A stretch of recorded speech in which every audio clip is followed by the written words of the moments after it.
Good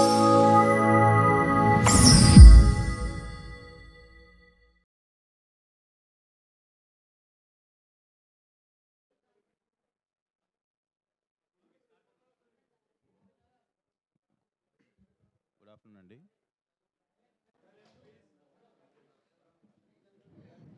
good afternoon అండి. అది నిన్న లైలా ఫంక్షన్ జరిగింది. అండ్ మాకు కూడా ఏంటంటే మేము కూడా సోషల్ మీడియా ద్వారా చూసాము. నైట్ వెళ్ళిపోయినాక సోషల్ మీడియాలో బాయ్కాట్ లైలా అని ట్రెండింగ్ అన్నీ చూసి మేము షాక్ గురయ్యాము.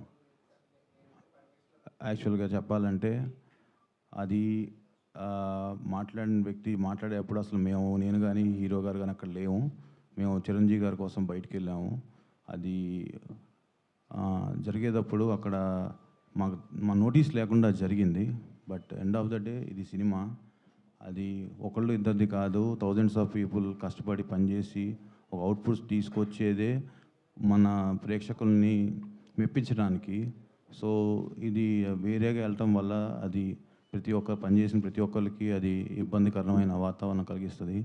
సో మేము రిక్వెస్ట్ చేసేది ఏంటంటే సినిమాని సినిమాలాగా చూడండి, అంతేగాని అది దానికి వేరేది చేసి అది నెగిటివ్ దాంట్లో తీసుకెళ్ళేది కాకుండా, ఇది ఒకళ్ళు ఇద్దరని కాదు, it's everybody's effort. So I request media కూడా కొంచెం దీన్ని తీసుకెళ్ళి అందరికి రీచ్ అయ్యేది చూడండి. Thank you.